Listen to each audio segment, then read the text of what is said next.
வேலூர் கம்பன் கழகமும் மற்றும் வேலூர் ஊரிசு கல்லூரி தமிழ்துறையும் இணைந்து நடத்தும் இந்த கம்பன் விழாவின் ஒரு பகுதியாக நடைபெறும் மாணவர் மன்றத்திற்கு தலைமையேற்று தலைமை உரையாற்ற வருகை புரிந்துள்ள அன்பு சகோதரர் கலைமகள் இளங்கோ அவர்களை வருக வருக என வரவேற்று முன்னிலை வகித்து முன்னுரையாற்ற வந்துள்ள அன்பு சகோதரர் மருத்துவர் இனியன் சமரசம் அவர்களையும் கணக்காயர் திரு நிர்மல்குமார் ஐயா அவர்களையும் வருக வருக என வரவேற்று வாழ்த்துரை வழங்க வருகை புரிந்துள்ள வேலூர் மாவட்ட வணிகச் சங்கத்தின் தலைவர் திரு பா ஞானவேலு மற்றும் எங்களின் வேலூரின் சிறப்பு மிக்க ஒரு கவிஞர் அன்பு சகோதரர் புலவர் லக்குமதி ஐயா அவர்களையும் வருக வருக என வரவேற்று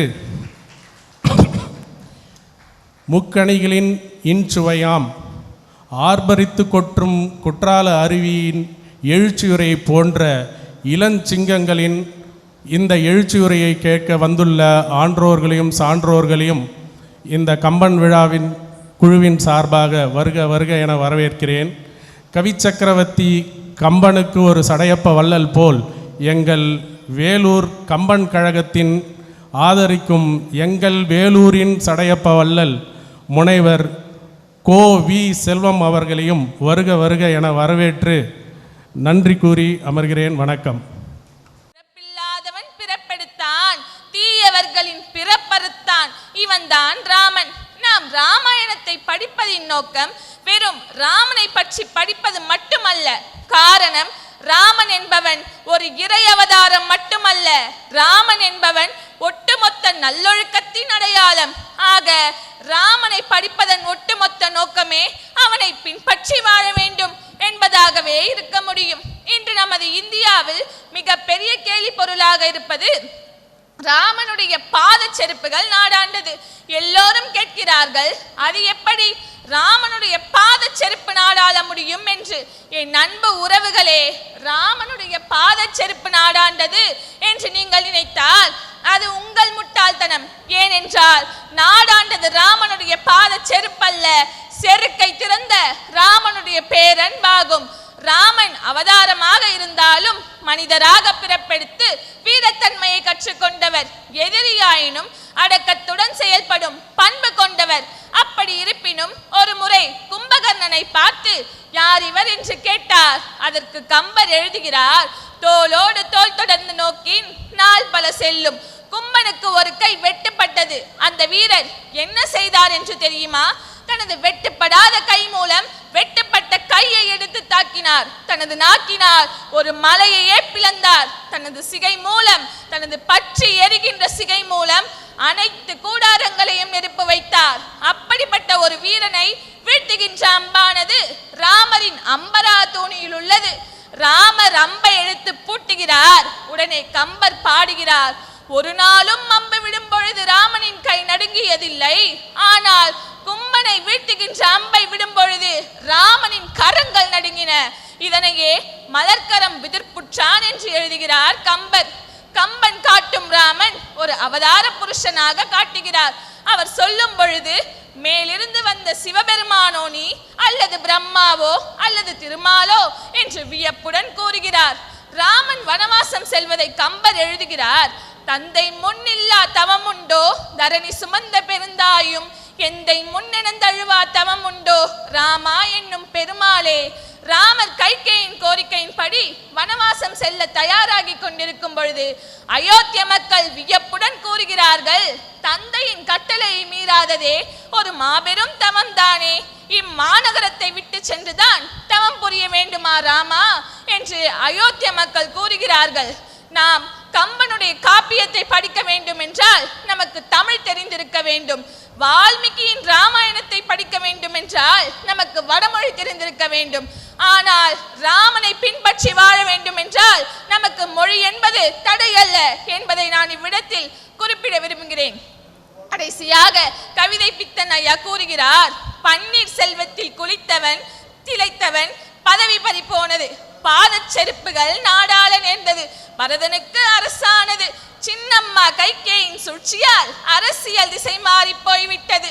சேர்ந்தவர் பிரியவும் பிரிந்தவர் சேரவும் மாற்றங்கள் ஏற்பட்டது.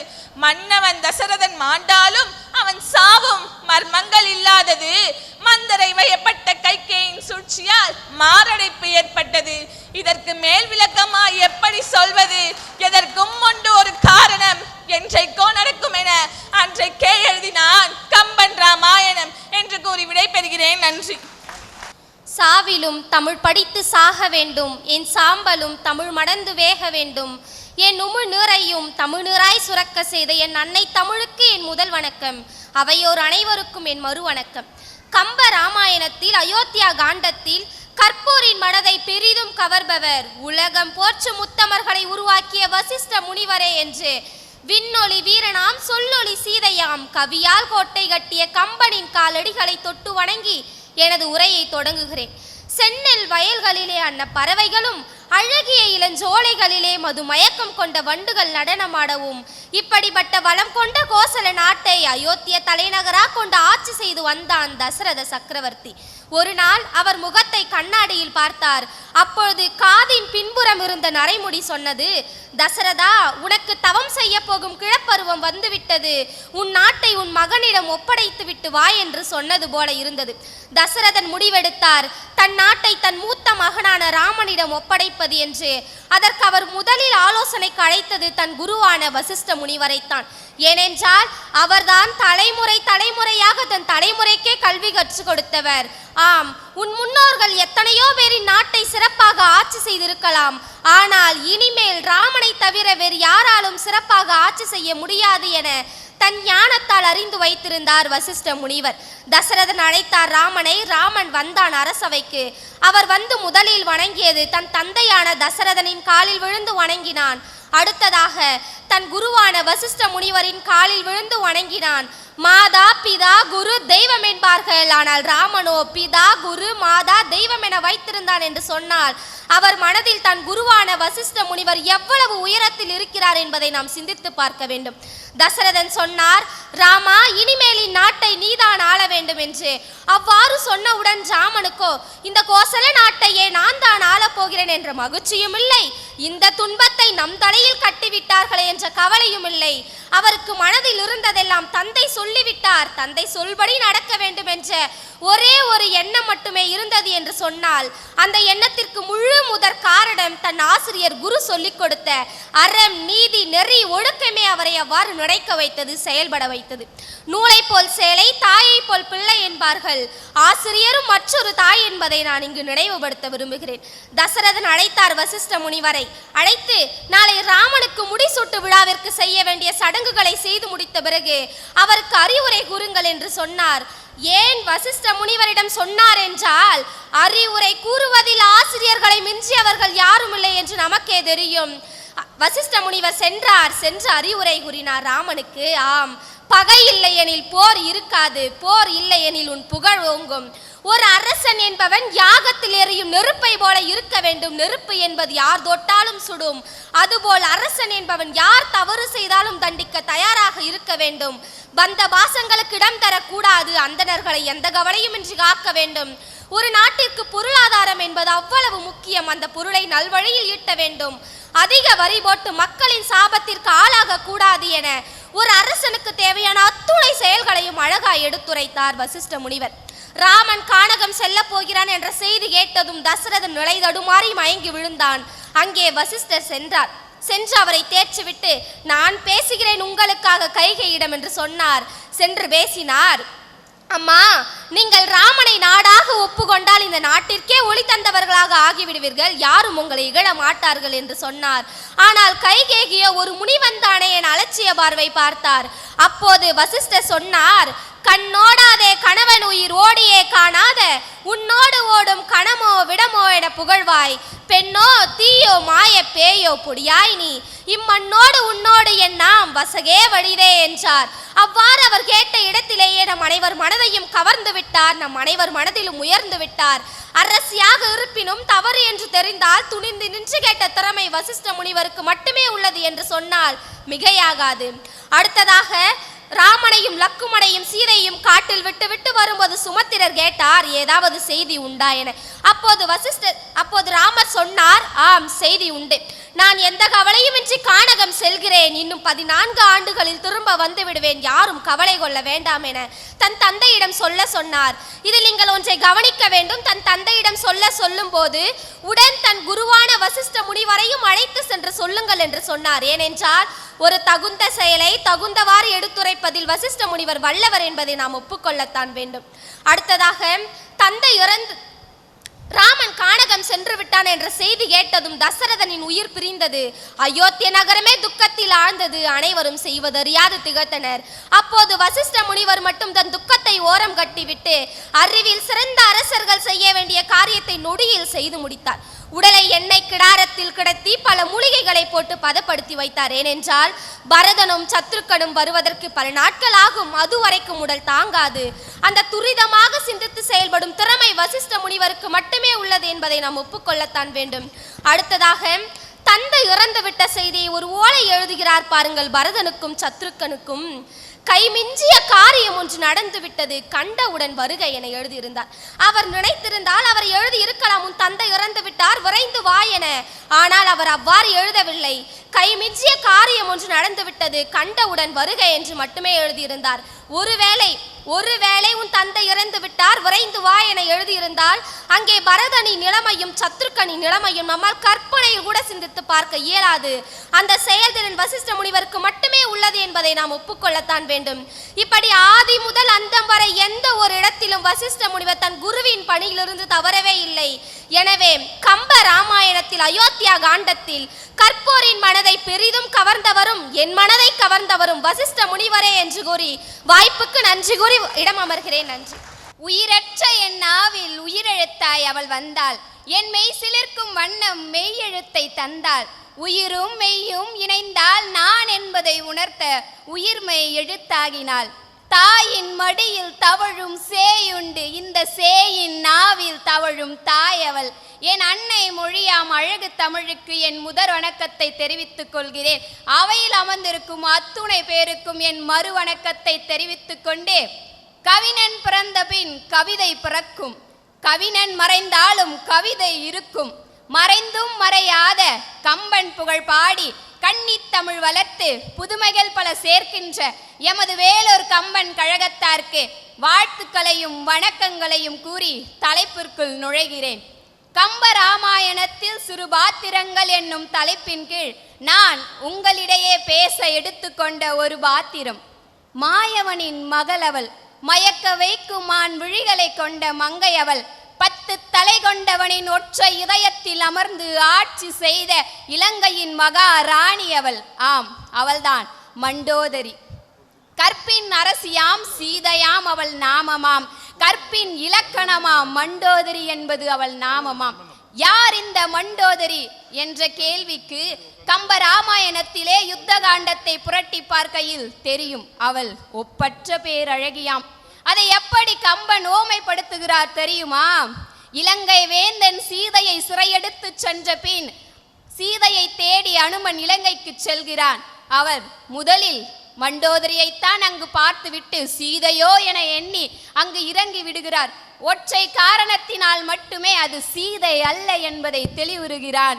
அந்த ஒற்றை காரணம் என்ன தெரியுமா? மண்டோதரி அங்கே நிம்மதியாக உறங்கிக் கொண்டிருந்தாள்.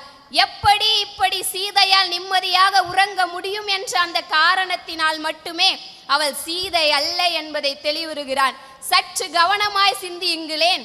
கம்ப ராமாயணத்திலே சீதைக்கு நிகரான ஒப்பற்ற பேரழகி கொண்ட ஒருத்தி இருக்கிறாள் என்று சொன்னால் அது மண்டோதரி மட்டும்தான். சரி, அவள் பேரழகி மட்டும்தானா? அவள் பொறுமையின் சிகரம். அதை எப்படி தெரியுமா கம்பன் சொல்லுகிறார்? மூக்கை இழந்த சூர்பனகை சூழ்ச்சி நெருப்பை பற்ற வைத்து அவள் கணவன் சிந்தையில் சீதையை விதைத்தாளே, அப்பொழுதும் அவள் அமைதிதான் காத்தாள். சங்கரன் கொடுத்த வாளால் சடாயுவின் சிறகை வெட்டினாரே ராவணன். அப்போதும் அவள் அமைதிதான் காத்தாள். தன் மகன் அக்கக்குமாரனை தரையோடு தரையாக வைத்து அனுமன் தேய்த்து கொன்றானே, வயிற்றை புசைந்து கொண்டு அங்கும் அவள் அமைதிதான் காத்தாள். அவளது தலைமகன் இந்திரஜித்தன் தலையில்லாமல் கிடந்த போதுதான் தலையில் கை வைத்து வாய் திறந்தாள், அதுவும் புலம்புவதற்காக. அங்கு புலம்பலிலும் கம்பன் ஒரு ஓமையை உள்நுழைக்கிறார். எப்படி தெரியுமா? மாமலையின் மீது மயில் வந்து விழுந்தார் போல.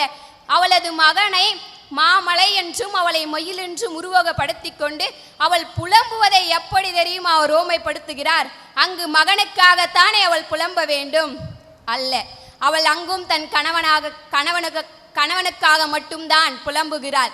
அஞ்சினேன் அஞ்சினேன் அச்சீதை என்னும் அமுதாலான நஞ்சினால் நாளை இலங்கை வேந்தனி தகையனொன்றோ என்று அங்கும் அவள் கணவனை மட்டுமே சிந்தையில் வைத்து கொண்டு புலம்புகிறாள். சரி, அடுத்து ராவணன் மாண்டு கிடக்கிறான்.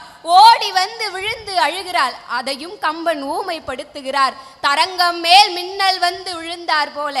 முன்பு மாமலையின் மீது மயில், மலை வேறு மயில் வேறு, விழுந்தாலும் ஒன்றாகாது. இங்கு தரங்கம் என்றால் கடல், கடல் வேறு மின்னல் வேறு. விழுவதற்கு முன் விழுந்த பின் இருவரும் ஒன்றுதான்.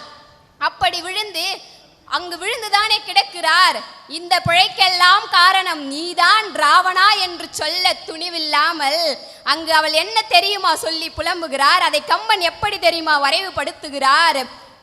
வெள்ளெருக்கஞ்சடைமுடியான் வெற்படுத்த திருமேனி, எல்லிருக்கும் இடமின்றி உள்ளிருக்கும் உயிர் நாடி இழைத்தவாறே, கல்லிருக்கும் மலர்கூந்தல் சாணகியை கறந்த காதல் உள்ளிருக்கும் என்றெண்ணி உடல் புகுந்து உள்நுழைந்து தடவியதோ ஒருவன் வாலி.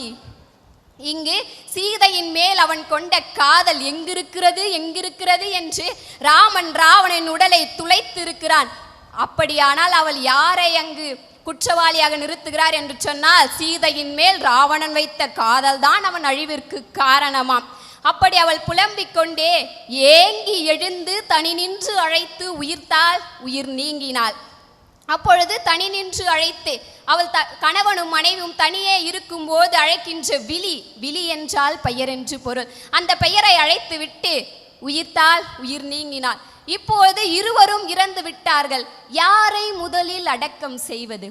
மாயவன் மகள் எங்கு அடங்கினாலோ அங்குதான் ராவணன் உடலும் அடக்கம் செய்யப்பட்டது. நன்கு புரிந்து கொள்ளுங்கள். ஒரு சிறு பாத்திரத்தின் உச்சியிலே பெண்மையின் உச்சித்தன்மையை கம்பன் எங்கே உயர்த்தி பிடிக்கிறார் தெரியுமா? ஒரு ஆண் எவ்வளவுதான் வெளியில் தலைகணத்துடன் சுற்றினாலும் கூட அவன் ஆன்மா இறுதியில் சாந்தி அடையக்கூடிய ஒரு நிலை அவன் காலமெல்லாம் கைப்பிடித்து நடக்கும் அவன் மனைவியின் மட்டும்தான் என்று அவர் அங்கே சுட்டி காட்டுகிறார். சரி, ராவணின் அழிவிற்கு எது காரணம்? மாற்றான் மனைவி மீது ஆசை வைத்ததா? கிடையாது. அவன் முற்பிறவியின் பாவமா? கிடையாது. ராமனின் அன்பா? கிடையாது. எது தெரியுமா? ராவணனை வீழ்த்தியது மண்டோதரியின் நேர்மை, மண்டோதரியின் கற்பின் உண்மைதான் அங்கு ராவணனை வீழ்த்தச் செய்தது. அன்பார்ந்த பெரியோர் மக்களே, நன்கு புரிந்து கொள்ளுங்கள். கம்ப ராமாயணம் என்பது வரலாறு இதிகாச புராணம் கிடையாது. அது வாழ்வியலுக்கான இலக்கண புராணம். அதை நீங்கள் ஆழ்ந்து ஒவ்வொரு வரியும் படித்தால் அதன் ஒளி ஆன்மாவிற்குள் ஒலிக்கும் என கூறி, கல்லில் பிறப்பது கலையருவி, சொல்லில் பிறப்பது சொல்லருவி, கம்பன் பொழிந்த தமிழருவி, தமிழெண்ணையும் தமிழின் தொன்மையும் என் பேச்சின் உண்மையும் துணையாக கொண்டு நிறைவாக வணங்குவதே நல்ல பழக்கம். அதுவே என் வழக்கம். தமிழே என்றும் என் முழக்கம். இத்துடன் என் உரைக்கு திரையிடுகிறேன். நன்றி, வணக்கம். சாகும் போதும் தமிழ் படித்து சாக வேண்டும், எந்தன் சாம்பலும் தமிழ் மணந்து வேக வேண்டும், என் உமிழ் நீரையும் தமிழ் நீராய் சுரக்கச் செய்த என் தமிழ் அன்னைக்கு என் முதற்கண் வணக்கங்கள். நான் கம்பனின் 1000 பாத்திரங்கள் இருந்தாலும் நான் எடுத்துக்கொண்ட பாத்திரமோ அனுமன்.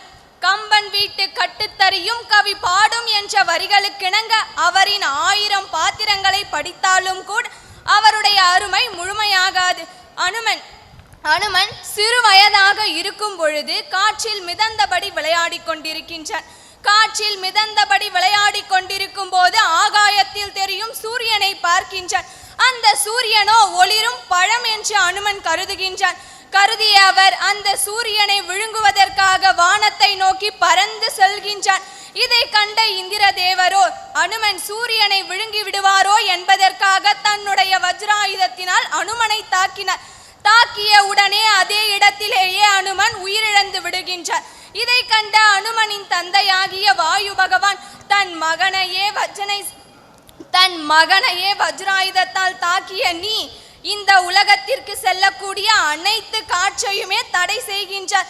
ஏனென்றால் அவர்கள் இப்படி தன்னுடைய மகனை தாக்கியதற்காக கோபமடைந்த வாயு பகவானோ இந்த உலகத்திற்கு செல்லக்கூடிய அனைத்து காட்சியுமே தடை செய்கின்றார். இந்திர தேவரும் மற்றும் அனைத்தும் தேவர்களுமே கலந்து பேசிக்கொண்டு அனுமன் ஒரு குகைக்குள் இருந்தார். அவர் உயிர் பிரிந்த பிறகு வாயு பகவான் அவர்கள் அனுமனை தூக்கி கொண்டு ஒரு குகைக்கு செல்கின்றார். இந்திர தேவன் மற்றும் மற்ற தேவர்கள் அனைவருமே கலந்து பேசிக்கொண்டு அந்த குகைக்கு செல்கின்றார். அப்பொழுது பிரம்மதேவர் அவர்கள் அனுமனை தொட்டு தூக்கிய உடனே அனுமன் உயிர் பெற்று எழுந்துவிட்டார். அப்பொழுதும் கூட வாயு பகவானின் கோபம் தணியவில்லை.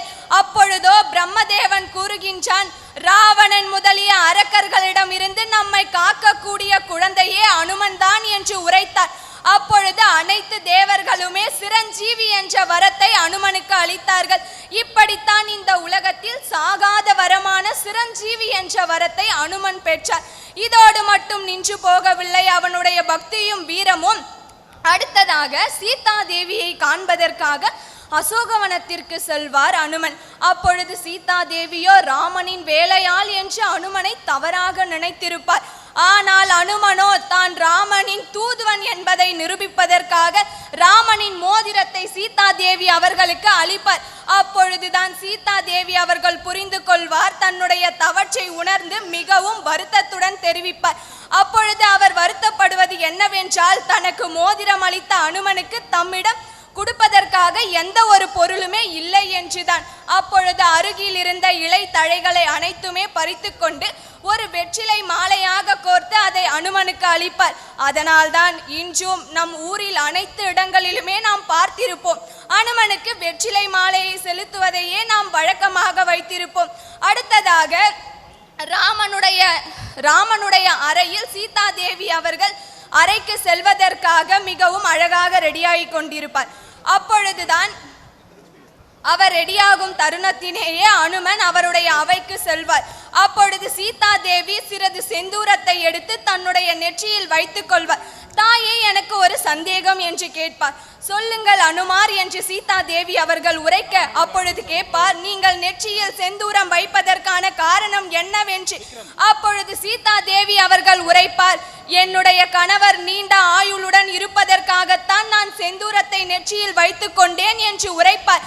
அதை கேட்ட அனுமன் சீதா தேவி அவர்களை அழைத்து கொண்டு ராமன் இருக்கும் அவையில் விட்டுவிட்டு, குருவே, நான் சிறிது நேரம் கழித்து வந்து விடுகிறேன் என்று சொல்லிவிட்டு சிறிது நேரத்தில் அனுமன் அங்கு வருவார். அப்பொழுது அனுமன் தன்னுடைய உடல் முழுவதுமே செந்தூரத்தை பூசி கொண்டு வருவார். அவையில் இருந்த அனைவருக்கும் அவர் செய்த செயல் புரியவில்லை. அப்பொழுது ராமன் கேட்கின்றான், அனுமா, இது என்ன கோலம் என்று. அதற்கு அனுமன் உரைத்தார், குருவே, நான் தாயிடம் கேட்டேன். அதற்கு தாய் கூறினார்கள், நீங்கள் நீண்ட ஆயுளுடன் இருப்பதற்காகத்தான் தன்னுடைய நெற்றியில் செந்தூரத்தை வைத்துக் கொண்டேன் என்று. அதற்காகத்தான் நான் என் உடல் முழுவதுமே செந்தூரத்தை பூசிக்கொண்டு வந்தேன் என்று கூறியிருக்கின்றார். இங்கு இருக்கின்றல்லதவல்லா அனுமனின் பக்தி இப்படித்தான். ஒவ்வொரு பாத்திரத்திலும் சிறப்பான பாத்திரத்தை படைத்தவர் தான் நம்முடைய கம்பன். இதோடு மட்டும் நின்று போகவில்லை அவருடைய பக்தி. சீதா தேவி அவர்கள் தன்னுடைய முத்து மாலையை அனுமனுக்கு பரிசளிப்பார்.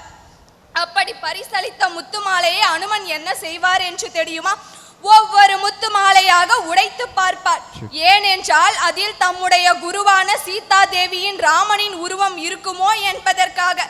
ஆனால் அந்த முத்து மாலையில் அவருடைய நாமமோ பெயரோ எதுவுமே இல்லை என்பதற்காக அந்த முத்து மாலையை மறுபடியுமே சீதா தேவி அவர்களுக்கே அளித்து விடுவார். இதை கண்டு அவையில் இருந்த அனைவருமே, நீங்கள் கூறியதனை நாங்கள் எப்படி நம்புவது என்று கேட்பார்கள். இதற்காகத்தான் தன்னுடைய நெஞ்சையே பிளந்து காட்டியிருப்பார் அனுமன். இப்படி ஒவ்வொரு பாத்திரத்தையுமே சிறப்பாக படைத்தவர் தான் தம்முடைய கம்பன். இறுதியாக கம்பனின் ஒரு பாடலை கூறிக்கொண்டு என்னுடைய உரையை முடித்துக் கொள்கின்றேன். இது நட்புக்காக கம்பன் எழுதிய பாடல். துன்பு உளதெனின் அன்றோ சுகமுளது அது அன்றி, பின்பு உளது இடை மண்ணும் பிரிவு உளது என உன்னேல் அன்பு உள இனி நாம் ஓர் ஐவர்கள் உளரானோம் என்று நட்புக்கு சிறந்த விளக்கமாய் எழுதியுள்ளார் நம்முடைய கம்பன் அவர்கள். இத்துடன் என்னுடைய பேச்சை முடித்துக் கொள்கின்றேன். என் பேச்சிற்கு கிடைக்கப் போவது என்னவோ தங்கத்தட்டோ வெள்ளித்தட்டோ, எது வந்தாலும் இப்பொழுது உங்களின் கைத்தட்டு கிடைக்கும் என்ற நம்பிக்கையுடன் விடைபெறுகிறேன். நன்றி, வணக்கம். செந்தமிழ் நாடெனும் போதினிலே இன்பத்தேன் வந்து பாயுது காதினிலே என்று கூறியபடி அறம் பொருள் இன்பம் கடமை கண்ணியம் கட்டுப்பாடு நீதி நேர்மை நியாயம் என்று 3 வாக்கையும் மனத்தில் வாக்காக கொண்டிருக்கும் ஆசிரிய பெருமக்களுக்கும் மற்றும் மாணவ மணி செல்வங்களுக்கும் என் முதற்கண் வணக்கங்களை தெரிவித்துக் கொண்டு பேச்சை தொடங்குகிறேன். பேச்சின் தலைப்பு ராமன் காட்டிய சமூக ஒழுக்கம். அயோத்தியின் மன்னன் தசரதரின் மூத்த புதல்வன் ராமன் தன் வாழ்நாள் முழுவதும் ஒழுக்கத்தின் இலக்கணமாக திகழ்ந்தார். அவர் வெறும் மன்னராகவோ போர் வீரராகவோ மட்டுமல்லாமல் ஒரு சிறந்த மகன், சகோதரன், நண்பன், தோழன் மற்றும் குடிமக்களை காக்கும் அரசன் என பல பரிணாமங்களில் ஒழுக்கத்தை பின்பற்றி வாழ்ந்து காட்டினார். அடுத்து சகோதர பாசம். பரதன் மீது கொண்ட அன்பு அவருக்கு மிகவும் அதிகமாக இருந்தது. இதனால் பரதன் ராமனின் பாதுகைகளை வைத்து அயோத்தியை ஆட்சி செய்தார். இது சகோதரர்கள் ஒருவருக்கொருவர் காட்டும் அன்புக்கும் மரியாதைக்கும் ஒரு சிறந்த எடுத்துக்காட்டு. மேலும் ராமன் தந்தையின் சொல்லை தெய்வ வாக்காக மதித்தார். இதுவும் ஒரு சிறந்த எடுத்துக்காட்டு. தன் தந்தை தசரதர் ராமனை பட்டாபிஷேகம் செய்ய முடிவெடுத்த போது ராமன் அதை மகிழ்ச்சியுடன் ஏற்றுக்கொண்டார். ஆனால் கைகேயியின் வரம் காரணமாக 14 ஆண்டுகள், எத்தனை ஆண்டுகள்? 14 ஆண்டுகள் வனவாசம் செல்ல வேண்டும் என்று கூறிய போது ராமன் சிறிதும் தயங்கவில்லை. இது ஒரு மன்னனின் மகன் தனது அரியணையை விட்டு கொடுத்து வனவாசத்திற்கு செல்கிறான் என்பது தந்தையின் சொல்லுக்கு கொடுக்கும் உயரிய மரியாதையை காட்டுகிறது. ராமன் ஒருவனுக்கு ஒருத்தி என்ற தர்மத்தை முழுமையாக கடைபிடித்தார். ராமனுக்கு சீதை மீது கொண்ட அன்பு வேறு எந்த பெண்ணின் மீதும் ஆசையை ஏற்படுத்தவில்லை. ராமன் சீதையை சிறைப்பிடித்த பிறகு ராமன் சீதையை மீட்கச் சென்றார். ஆனால் ராவணனை கொன்ற பிறகு ராமன் சீதையை மீட்கும் பொழுது சீதையின் தூய்மையை காட்ட அக்னி பிரவேசம் செய்ய வேண்டும் என்றார். இது தனது மனைவியின் தூய்மையை ஒரு தலைவன் காட்டுவது எவ்வளவு முக்கியம் என்பதை காட்டுகிறது. இது தனி மனித ஒழுக்கத்தின் உச்சம். இறுதியாக ராமராஜ்யம் என்பது ஒரு அரசன் எப்படி தனது மக்களின் நலனுக்காக ஆட்சி செய்ய வேண்டும் என்பதை காட்டுகிறது. வாழ்க தமிழ், வளர்க தமிழ், வளர்ப்போம் தமிழ், எங்கும் தமிழ், எதிலும் தமிழ். கம்பருக்கு கவி சக்கரவர்த்தி என்று பெயர் சூட்டியவர் யார் தெரியுமா? 4000 திவ்ய பிரபந்தத்தை தொகுத்து வழங்கிய நாதமுனி அவர்கள் கம்பருக்கு கவி சக்கரவர்த்தி என்று பெயர் சூட்டினார். இது எப்படி நடந்தது தெரியுமா? இவர் கம்பராமாயணத்தை அருமையாக திருத்தங்கள் செய்து திருத்தியுள்ளார். அதற்காகவே அவருக்கு கவி சக்கரவர்த்தி என்று பெயர் சூட்டியுள்ளனர் என்று கூறி விடைபெறுகிறேன். நன்றி, வணக்கம். அடுத்ததாக தலைமை உரையாற்ற திரு சு. இளங்கோவன் ஐயா அவர்கள். இந்த இனிமையான மாலை வேளையில் மிக சிறப்பாக மாணவ மாணவிகள் பேசி முடித்திருக்கும் வேலூர் கம்பன் கழகம் 46வது ஆண்டாக நடத்தி கொண்டிருக்கும் இந்த விழாவிற்கு வருகை புரிந்திருக்கும் கவிஞர் லக்குமதி அவர்களே மற்றும் மேடையில் விட்டிருக்கும் எனது அருமை கம்பன் கழக சகோதரர்களே, தலைவர் ஜி.வி. செல்வமையா அவர்களே, செயலாளர் சோலைநாதன் அவர்களே மற்றும் எதிரில் அமர்ந்திருக்கும் மாணவர்களே அனைவருக்கும் என் இனிய மாலை வணக்கம். தமிழறிஞர்கள் நிறைய பேர் வேலூரில் இருந்தாலும் அவர்களை வெளிக்கொணர்வதற்காக இந்த கம்பன் கழகம் மிகவும் அதிகமாக முயற்சி எடுத்து கொண்டிருக்கிறது. அதுவும் குறிப்பாக கடந்த 2 வருடமாக பல சிறப்பான நிகழ்ச்சிகளை நடத்தி கொண்டிருக்கிறது. அதில் முத்தாய்ப்பாக மாணவ மாணவிகளுக்கு தமிழ் ஆர்வம் வளர்வதற்காகவும் கம்பனை பற்றியும் கம்பன் கவி சக்கரவர்த்தியை பற்றியும் தெரிந்து கொள்வதற்காகவும் அவர்களிடையே பேச்சு போட்டி வருடம் நடத்தி கொண்டிருக்கிறது. இதில் நாங்கள் எதிர்பார்த்ததை விட மாணவ மாணவிகள் மிக சிறப்பாக பேசி வருகிறார்கள். அவர்களை ஊக்குவிக்கும் வண்ணம் கம்பன் கழகம் தலைவர் திரு ஜி செல்வம் அவர்கள் அவர்களுக்கு பரிசு தொகைகளையும் சான்றிதழ்களையும் வழங்கி கொண்டு வந்திருக்கிறார்.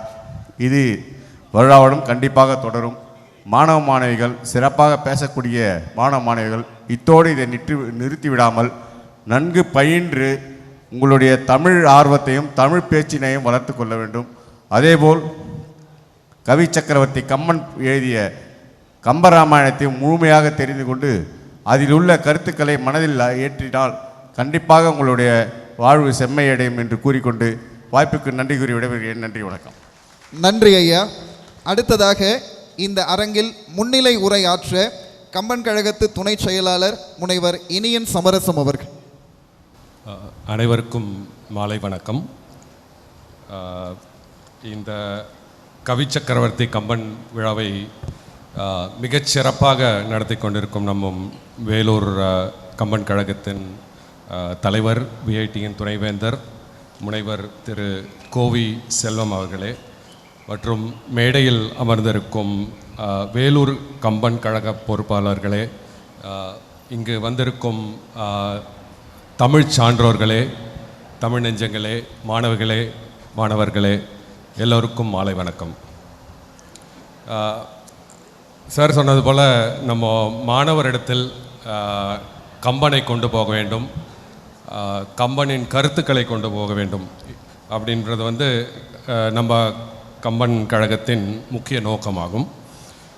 அதை உறுதிப்படுத்த தான் இந்த மாணவர் மன்றம், அதை செயல்படுத்த தான் இந்த பேச்சு. நீங்கள் மிக சிறப்பாக பேசினீர்கள். கவிதைகள், நீங்கள் பேச்சு இதெல்லாம் எங்களுக்கு இங்கே உட்காந்துட்டு கேட்குறதுக்கு மிக சிறப்பாக இருந்தது. 2 விஷயத்தை சொல்லிட்டு நான் முடிச்சுக்கிறேன்.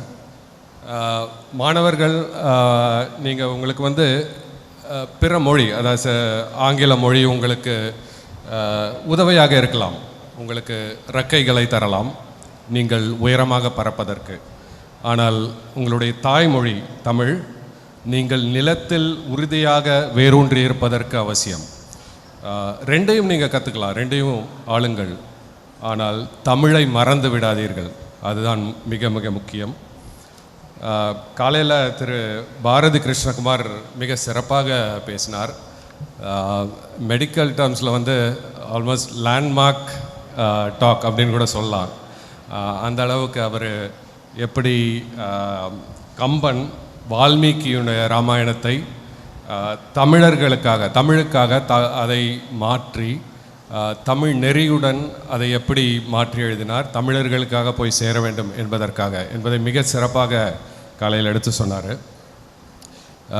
ஒரு அரசன் எப்படி இருக்க வேண்டும், ஒரு தலைவன் எப்படி இருக்க வேண்டும், ஒரு தலைவி எப்படி இருக்க, ஒரு குடும்பம் எப்படி இருக்க வேண்டும், இதெல்லாம்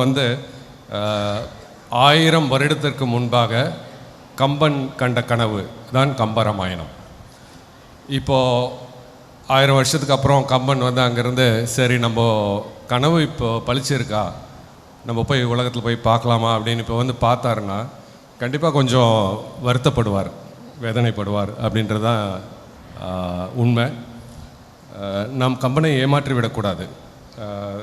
தமிழ் மொழி, தமிழனுக்காக அவர் எழுதிய இந்த சிறப்பான ஒரு கம்பராமாயணத்தை மேடை பேச்சோடு மட்டும் இல்லாமல் நம்முடைய வாழ்க்கையோடு இணைத்து அவர் கூறிய நெறிகளை எல்லாம் எடுத்து கொண்டு போய் நீங்கள், அதாவது மாணவ செல்வங்கள், உங்களுடைய அன்றாட வாழ்வில் அதை கடைபிடித்து அடுத்த தலைமுறைக்கும் நீங்கள் எடுத்து செல்ல வேண்டும். அதுதான் நீங்கள் அவருக்கு செய்யக்கூடிய மிகச் சிறந்த பரிசு என்பதை நினைவு கூர்ந்து வாய்ப்பளித்த அனைவருக்கும் நன்றி, வணக்கம். ஒரு கவிதை கடல் எதிரே இருக்கிறது. கவிதை பேரழகர், அவருக்கு கவிச்சுடர் என்கிற விருதை கொடுத்தது பேராசிரியர் அன்பழகன். யாருக்குமே பட்டம் கொடுக்க மாட்டார் பேராசிரியர், அவர்கிட்டயே பட்டம் வாங்கினவர் கவிதை பித்தன். என்ன கேட்டீங்கன்னா கவிப்பித்தன் இங்கே வந்திருக்காரு. யார் அரங்கம் இது? கம்பன் பித்தன் அரங்கிலே ஒரு கவிப்பித்தன். ஏன்னா கம்பன் பித்தனுடைய கைப்பிடித்து வளர்ந்த கம்பன் கழகத்தான் நான் 35 ஆண்டுகள் அவர் கைப்பிடித்து வளர்ந்தவன். ஆகவே கவியரங்கம் நடத்த வேண்டும் என்பது அவரது ஆசை. கவிஞர் வாலியை வைத்து நாங்கள் ஒரே கவியரங்கம் தான் நடத்தினோம் வேலூரில். அதற்கு பிறகு கவியரங்கமே நடக்கலை. ஏன்னா கவியரங்க தலைமைக்கு வருவதே யாருமே கிடையாது. உண்மை, பொய் இல்லை. நான் ஐயாவை நான் வச்சுக்கிட்டு ஏதோ ஐஸ் வைக்கிறதுலாம் கிடையாது, உண்மை தான். இப்போது உலகம் பூரா நடக்கின்ற கம்பன் விழாக்களில் கவியரங்கம் என்றால் அது கவிதை பித்தன். ஏன்னா அவரை மாதிரி இந்த கவிதையை பார்க்காம சொல்கிறதுக்கு ஒரு 3 பேர் தாங்க எனக்கு தமிழகத்தில் இருக்கிற மாதிரி தெரியுது. கவிதை அவர் எழுதுறதும் கிடையாது, பார்க்கவும் மாட்டார். அப்படியே தான் சொல்ல, நீங்கள் பார்க்க போகிறீங்க, நான் ஒரு பொய்யுரை சொல்லவில்லை. அதேமாதிரி நம்ம வாணியம்பாடி அண்ணன் அப்துல் காதர் அவரெல்லாம் கவிதையெல்லாம் பார்த்து படிக்கிறது இப்போ அதெல்லாம் கிடையாதுங்க. அப்படிப்பட்ட ஒரு கவிதை கடலை, கவிதை பேரழகனை அருகிலே வைத்துக்கொண்டு அவருடைய இயற்பெயர் செல்வராஜ். புதுக்கோட்டை சேர்ந்த பாட்டுக்கோட்டை. அது பட்டுக்கோட்டை கொடுத்தது ஒரு பாட்டுக்கோட்டை கல்யாண சுந்தரம். புதுக்கோட்டை கொடுத்த ஒரு மாபெரும் கவிதை கோட்டை. அப்படிப்பட்ட அற்புதமான நம்ம கன்னடி அவர்கள் பொன்னாடி அணிவிக்கின்றார். ஏன்னா கன்னடியே ஒரு சிறந்த கவிஞர். வேலூரில் எங்களோடலாம் ரொம்ப நிகழ்ச்சிகளில் கலந்து கொண்ட நல்ல நண்பர். ஆக கவிதை பித்தன் ஐயா அவர்கள் இங்கே இருக்கின்ற போது நாங்கள் கவிதை பாத்திரங்களை பற்றி பேச நேரம் இல்லை. ஏனென்றால் 4 மணிக்கு ஆரம்பித்தோம், கரெக்டாக இருந்தது. 5 மணிக்கு கவிஞர்கள் யாருமே வந்துட்டாங்க. ஏன்னா அதிகமாக பேசுறது நியாயமும் இல்லை. ஏனென்று கேட்டால் ஒரு மாணவி பேசுனாங்க கும்பகர்ணனை பற்றி. கும்பகர்ணனை ஒரு கை போச்சு, சரி அதோட விட்டாரா? இன்னொரு கை போச்சு, ஒரு கால் போச்சு, இன்னொரு கால் போச்சு, அவ்வளோதானா? அவன் மாறிலேருந்து கீழே விழறான், அப்போது ஒரு 1000 பேர் சாப்பிட்றான். அதோடு விட்டானா? வாயில் கவ்வி இந்த பிணங்களை தூக்கி எறிகிறான் மனிதர்களை, அதோடு விட்டானா? கடைசியில் சுக்கிரீவன் அவனை தூக்கும் போய் காதையை மூக்கி கடிச்சிட்டான். காதும் இல்லை மூக்கும் இல்லை. அப்போது ஒரு கவிதை எழுதியிருக்கா சார் கம்பன். நான் அதிகமாக பாத்திரங்களுக்கு உள்ளே போக முடியாது. ஏனென்றால் நாங்கள் கொடுத்த தலைப்பே கம்பனில் அதிகம் நெகிழ வைத்த சிறு பாத்திரங்கள். மாணவ செல்வங்கள் நன்றாக அதை புரிந்து கொண்டு இன்னும் கூட பேசுகிறீங்களா? ஒரு மாணவி குடியாத்தத்திலேருந்து வந்த மாணவி இளங்கனி பற்றி பேசினாங்க, இலங்கை மண்டோதரி பற்றி பேசினாங்களே தவிர இளங்கனின்னு ஒரு பாத்திரம் இருக்குது. இலங்கையை காவல் தெய்வம் தான் இளங்கனி. அதே மாதிரி நிறைய சிறு பாத்திரங்கள் இருக்குது, அதெல்லாம் நம்ம நிறைய படிக்கணும். மூக்கிலா முகமென்று முனிவர்களும் அமரர்களும் நோக்குவார், நோக்காமை நுண்கணையால் என் கழுத்தை நீக்குவாய், நீக்கிய பின் நெடுந்தலையை கருங்கடலில் போக்குவாய், அதுதான் நின்னிடம் கேட்கின்ற பொருள் என்றான் கும்பகர்ணன். இந்த கவிதையில் 1000 அர்த்தங்கள் இருக்குன்னு நம்ம சொல்லிக்கிட்டே பார்க்கலாம். கம்பன் ஒரு சமதர்ம சிற்பி. எப்படின்னா ஒரே வார்த்தை, எல்லோரும் எல்லா பெருஞ்செல்வமும் எய்தலாலே எல்லாரும் இல்லை இங்கே உடையார்களும் இல்லை மாதோன்னா சோசியலிஸ்டம். கார்ல் மார்க்ஸ் இப்போ வந்தவர், அண்ணன் வந்திருக்கார் முகமது சகி. கார்ல் மார்க்ஸ்லாம் பின்னால் வந்தவங்க. ஆனால் 12ஆம் நூற்றாண்டு கிபி 12 கம்பனுடைய ஆண்டு எப்போ பாடியிருக்கார் பாருங்க, எல்லோரும் எல்லா பெருஞ்செல்வமும் எய்தலாலே இங்கே இல்லைன்றவனும் இல்லை, என்கிட்ட இருக்குதுன்னு சொல்கிறானே அவனும் இல்லை, எல்லாரும் சமம் என்கின்ற கனவு தான் கம்பன் கண்ட கனவு. அந்த கனவு நிறைவேற வேலூர் கம்பன் கழகம் தொடர்ந்து முயற்சிக்கும். நன்றி, வணக்கம்.